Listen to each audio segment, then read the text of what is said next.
Nós queremos abençoar os irmãos com a paz do Senhor.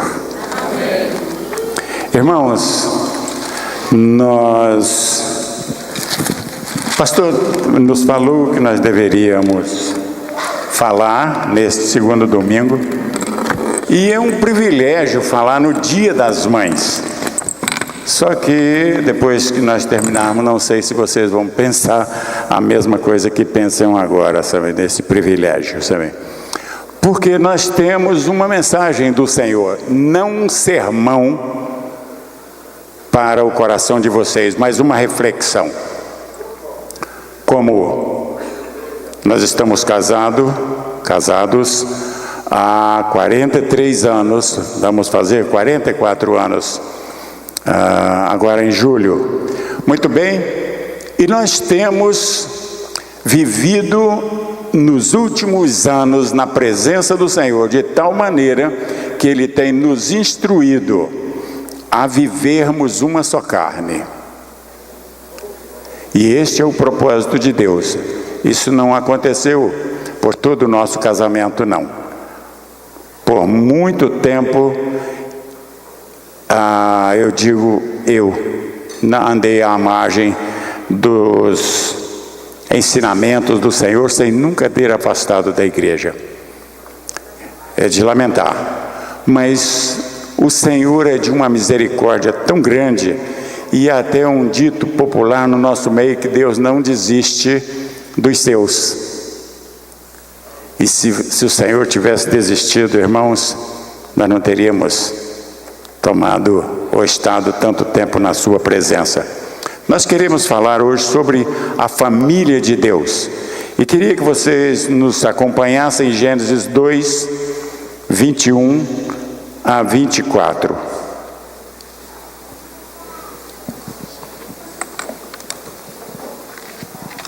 Gênesis 2, 21 a 24.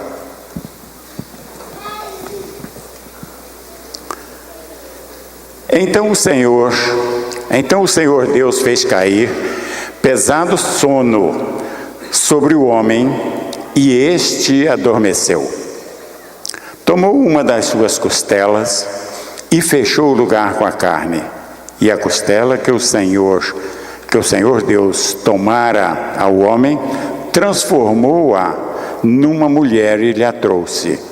E disse o homem: esta afinal é osso dos meus ossos, carne da minha carne, chamar-se-á varoa, porque do varão foi tomada.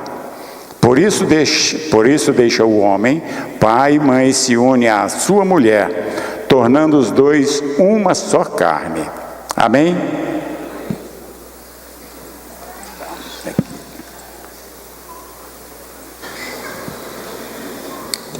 Tinha um pregador que a igreja está dizendo que ele tinha muito pouco tempo para pregar, e alguém sugeriu que ele colocasse uma balinha no canto da boca, e ela ia se dissolvendo. Quando ela terminasse, quando ela acabasse, estava no tempo, na hora dele encerrar também o sermão. Só que um certo dia, ele pôs a bala no bolso, o filho viu, pôs uma bola de gude no bolso dele e chupou a bala. E ele pôs a bola de gude, está lá pregando até hoje, irmãos.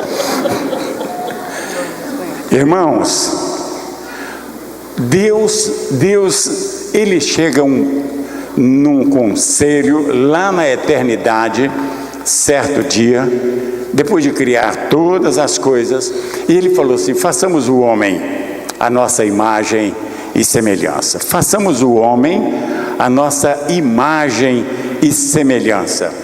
Passado mais algum tempo, o Senhor olhou o homem lá, no meio da criação, e falou assim: não é bom que o homem esteja só. Vamos fazer para ele uma companheira. E assim o Senhor fez.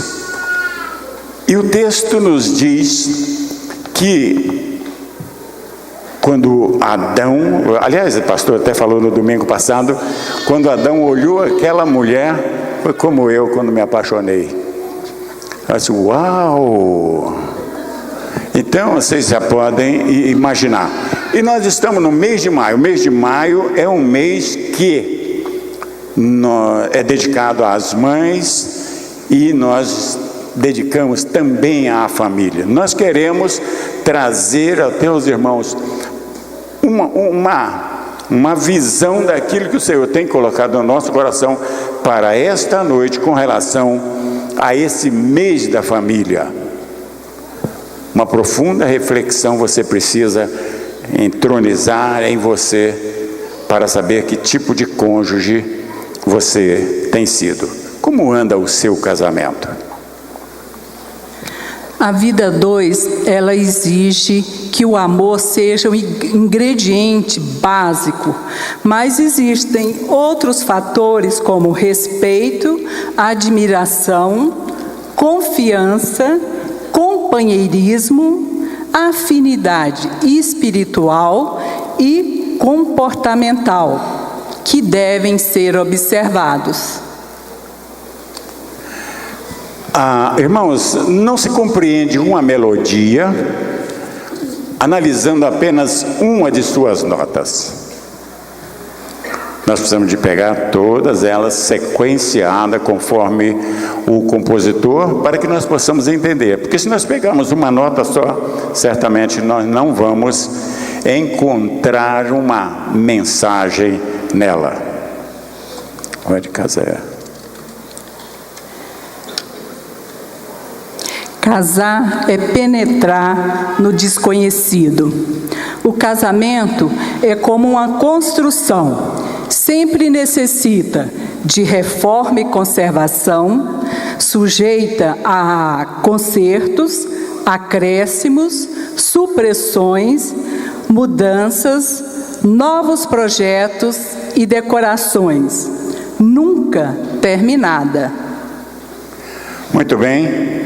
Mas casar é penetrar no desconhecido, mas é também colocar-se na dependência de Deus, buscar a sua direção e a todos momentos, pois teremos muitas experiências a partilhar com o nosso cônjuge. E vou dizer uma coisa para vocês: quando nós namoramos, ficamos noivos, casamos, nós temos um determinado comportamento, porque eu casaria com ela do jeito que quisesse, que ela propusesse, porque eu, sabe, achei que deveria me casar com ela, sabe? Muito bem, a ausência de medo não é sinônimo de coragem. Coragem é a capacidade de ir em frente a despeito do medo e mesmo de alguns sofrimentos. E ainda digo mais, coragem, irmãos, é a capacidade, é o que a Leidinha fez, que ela teve em se casar comigo. Tempos depois eu percebi isto, sabe? Porque na hora do casamento tudo é uma beleza, irmãos, sabe? Tudo são festas. Mas depois nós começamos a refletir. E só o Senhor, irmãos. Fala. Tá romântico. A Bíblia nos recomenda o seguinte: uma vez que vos despiste do velho homem, com seus defeitos, e vos revestiste do novo homem, que se refaz para o pleno conhecimento, segundo a sua imagem, segundo a imagem daquele que o criou. Quem sabe de cor o versículo? Não mintais uns aos outros. Irmãos, o pastor acabou de dizer aqui: não suja as mãos para dizer que estava consertando o pneu ou coisa parecida. Tem que haver uma transparência nas nossas vidas, transparência tal, sabe, que ela possa contagiar, possa alcançar, no mínimo, os nossos filhos. Precisamos ser transparentes, e é uma transparência que vai abençoar e levar os nossos filhos ao crescimento. E temos que ser referencial diante dos homens, porque este é o propósito de Deus para as nossas vidas. E se o Senhor não edificar o casamento, irmãos, em vão trabalham os cônjuges. Não é bom que o homem esteja só. Essa foi a proposta de Deus ao criá-lo. Por quê? Porque se um cair, o outro levanta. Se dormirem juntos, estou falando de casal, homem e mulher, tá? Se dormirem juntos, certamente um aquecerá o outro. Se alguém quiser prevalecer contra um, os dois vão lutar. Agora uma pergunta que nós colocamos, bíblica: andarão dois juntos se não estiverem de acordo? Os casais brigam, mas muito difícil um sair de casa, sabe? Há um propósito e, como diz popularmente, ruim com ele, com meu cônjuge, pior sem ele. Então, o Senhor, quando nos uniu, Ele nos uniu para que permanecêssemos juntos até que a morte nos separasse. E o amor vai além do casamento e até da maternidade ou paternidade. Casamento é um compromisso que nós temos firmado com o nosso cônjuge e firmado diante de Deus. Porque para o nosso casamento, a nossa maior testemunha foi o Criador do casamento, o nosso Deus.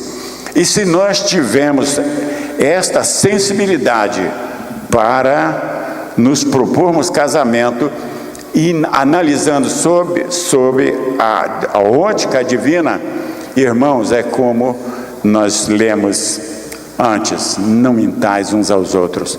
Porque casamento é alguma coisa que você tem que fazer, você tem que assumir, você tem que estar com o seu foco maior no seu cônjuge, porque a partir dele, nós estamos perpetuando a espécie segundo a orientação de Deus: casai, produzi e enchei a terra. O amor vai além da paternidade, irmãos. O amor vai além de muitas outras coisas que às vezes nós colocamos. Porque se nós tivermos este compromisso com o nosso cônjuge, certamente nós vamos ter o sucesso devido e vamos fazer dos nossos filhos continuadores da orientação divina. Agora, o nosso casamento, irmãos, ele não é hierárquico, embora haja proposta de responsabilidades ditadas por Deus. Esposas, sede submissas ao próprio marido. Marido, amai a vossa esposa e não trateis com amargura. Se a palavra para as esposas é submissão, para os maridos é amor. E o exemplo de amor é Cristo. Filhos, em tudo obedecei a vossos pais, pois fazê-lo é grato ao Senhor. Pais, não irritei os vossos filhos, para que não fiquem desanimados. Quando uma família temente a Deus é controlada pelo Espírito Santo, a esposa se submete ao marido. Ele a ama, os filhos obedecem aos pais, e os pais irão disciplinar os filhos na admoestação do Senhor. Ouvimos com frequência que dar é melhor que receber. Isso é um dito popular. Eu, no entanto, creio, pelas experiências conjugais, que dar é tão bom quanto receber. Certamente você não pensou nisso, e se pensou, você sabe que está dando certo. Então, irmãos, no casamento é um estender mútuo da mão.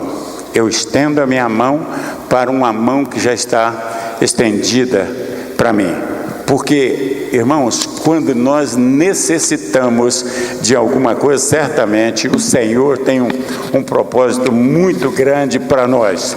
E esse propósito Ele já providenciou, que é o nosso cônjuge. Porque eu tive até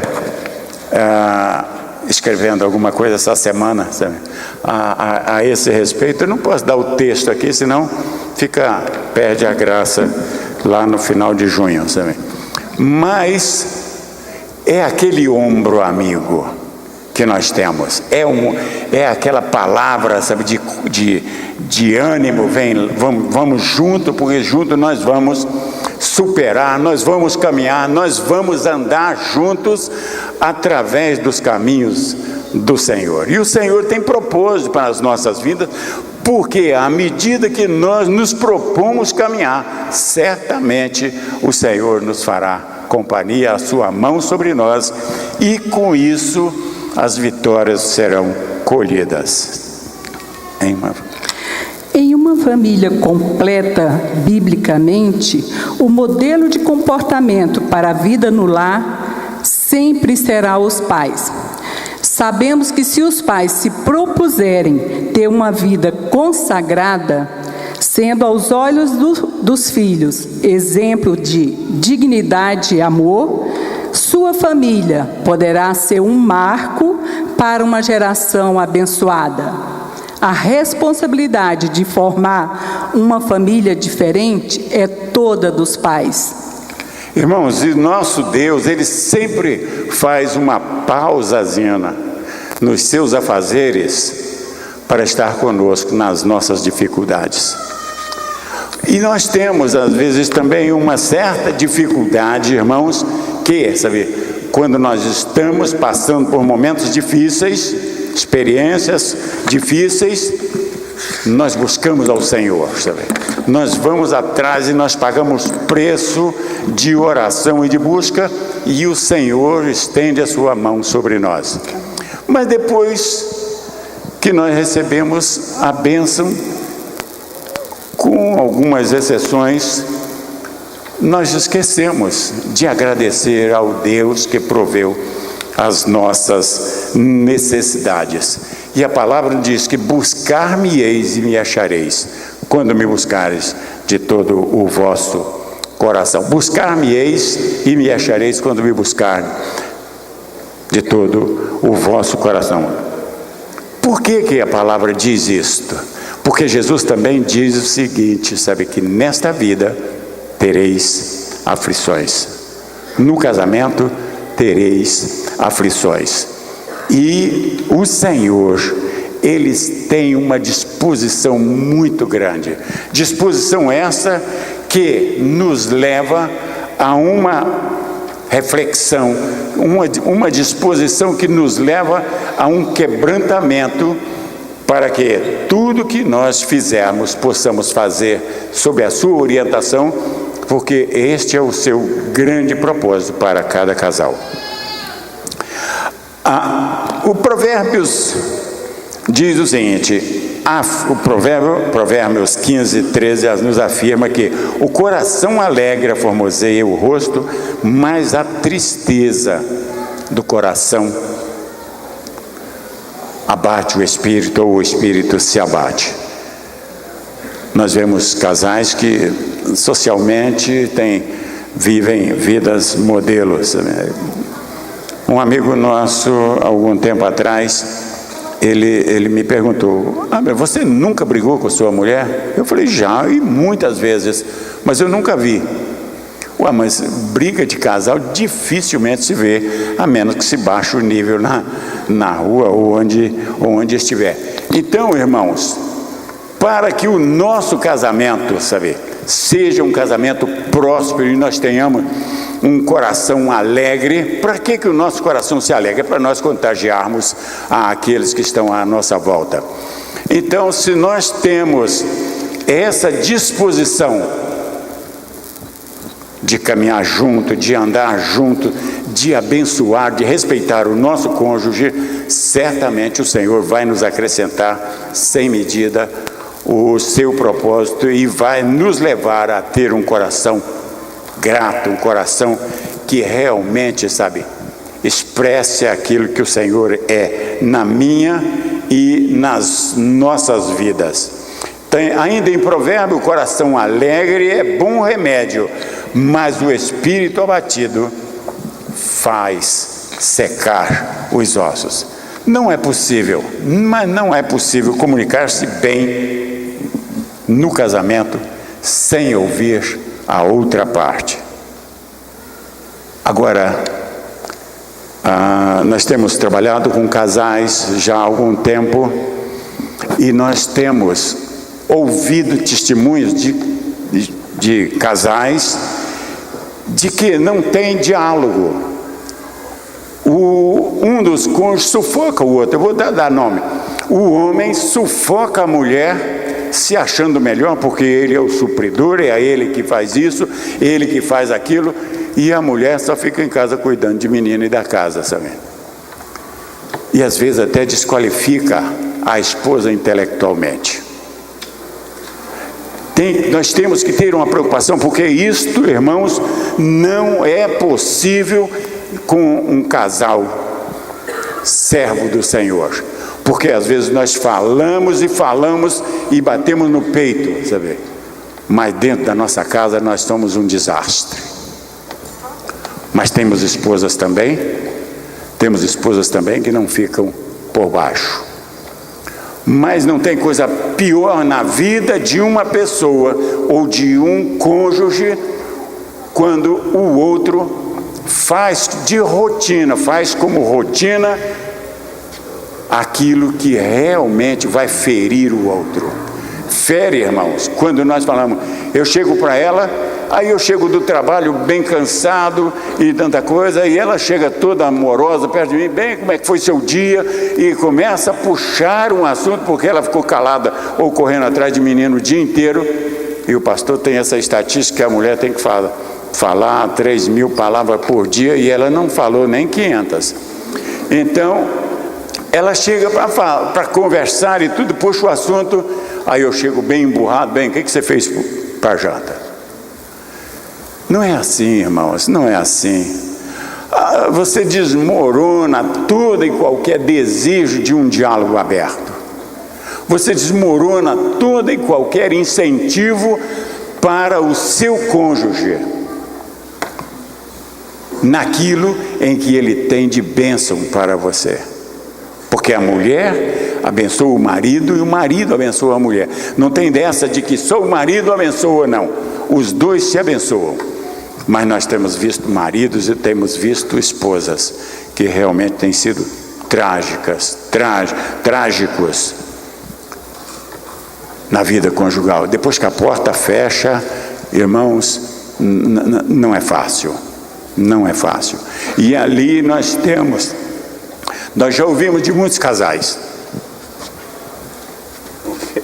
Ia beber o azeite.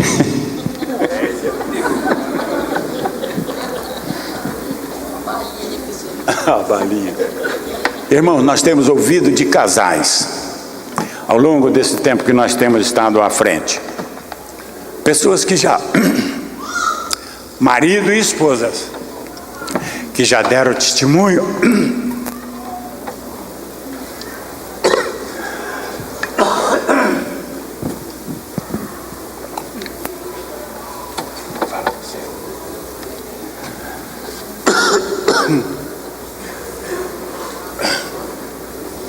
Fala que depois eu falo. Precisamos lembrar que agora somos parte do nosso cônjuge, uma só carne. Você agora é um com seu cônjuge. Seu amor, seu carinho, sua atenção tem apenas um alvo: seu cônjuge. O casamento bíblico é composto: eu, ele e o Senhor.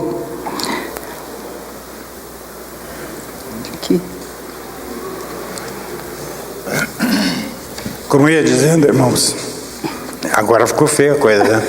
Mas eu vou superar. Não tem uma bala, né, minha irmã? É só esse finalzinho aqui. O casamento bíblico, como ela disse, é composto de ele, ela e Deus. Mas às vezes nós deixamos Deus só para aqueles momentos mais difíceis, porque nós passamos a administrar todas as nossas vontades sem buscar a Deus.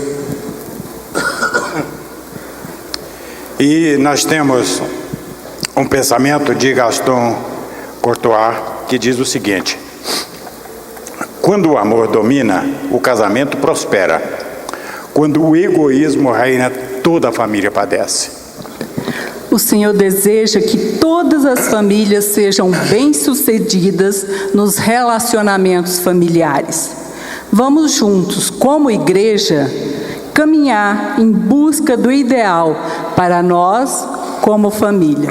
Amém? Amém. Nós íamos falar mais, tá, irmãos? Mas é melhor nós não pagarmos mais o mico. Não. Irmãos...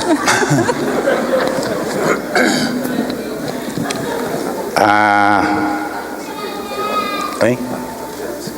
Hein? Não precisa, nós já estamos encerrando.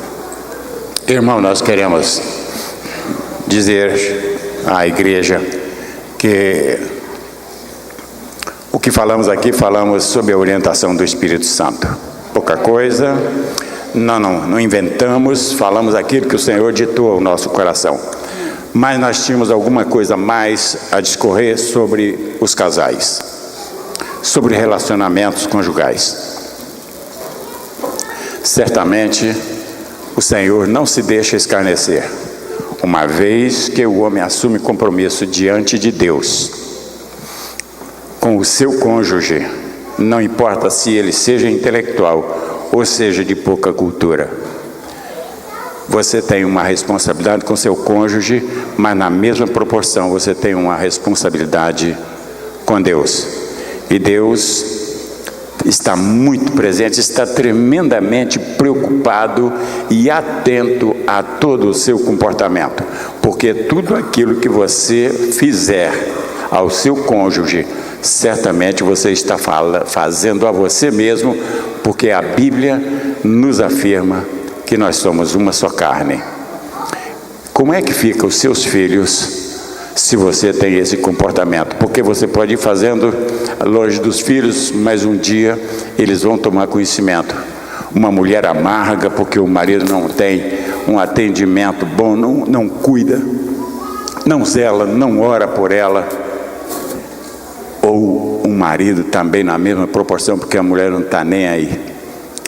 Nós temos que ter esta preocupação que tem que estar latente nas nossas vidas, de tal maneira que tudo que fizermos nós possamos fazer para a edificação do nosso cônjuge, que à medida que ele cresce,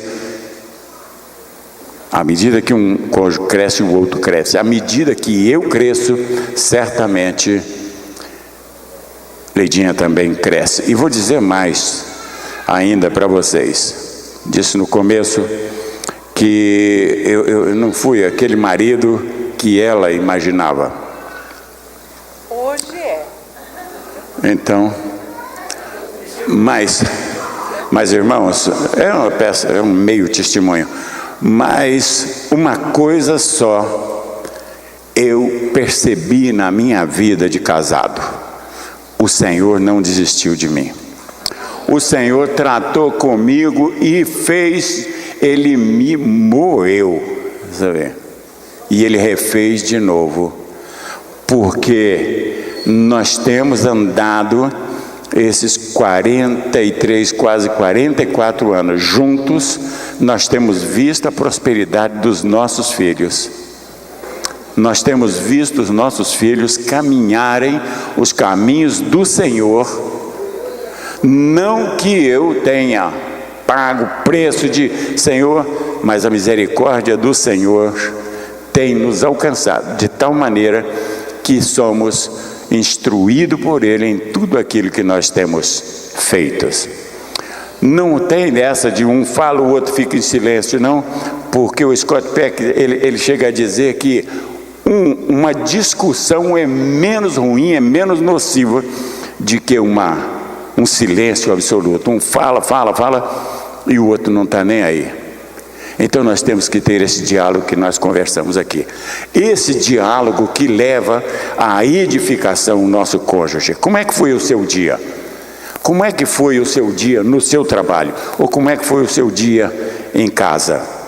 Irmãos, você pergunta isso para o seu cônjuge? Para o seu esposo? Você pergunta para o seu marido? Como é que foi seu dia? pergunto, eu aprendi a perguntar, irmãos, por orientação do Senhor, pelos filhos, como é que foi o dia? O dia foi ruim, foi difícil?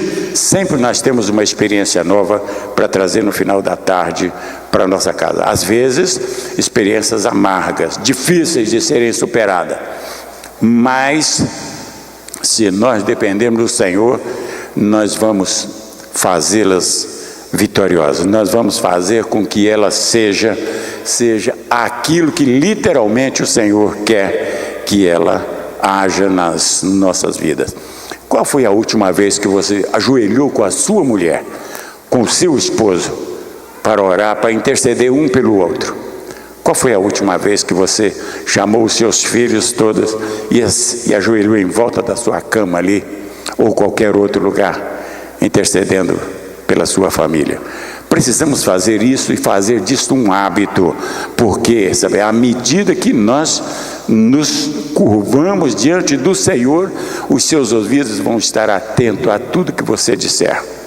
E nós precisamos edificar o nosso lar na base da orientação de Deus. Ontem, na formatura do curso CRAU de Finanças, nós ouvimos nos testemunhos, eu creio que todos eles falaram, sabe, eu pensei que sabia tratar com dinheiro. Quando veio o curso, eu descobri que não era nada daquilo, sabe, que eu precisava aprender literalmente tudo. No casamento, irmãos, você não dá dessa de ser o intelectual de casamento, de casado, seja você homem ou mulher, mas que você seja dependente de Deus, porque Ele tem uma disposição de te levar à aprendizagem, não só isso, mas à prática, porque vocês terão que caminhar um caminho muito longo na direção do Senhor, e nós vamos ter que dar conta lá, quando nos encontrarmos com Ele na glória. Amém, irmãos? Pastor.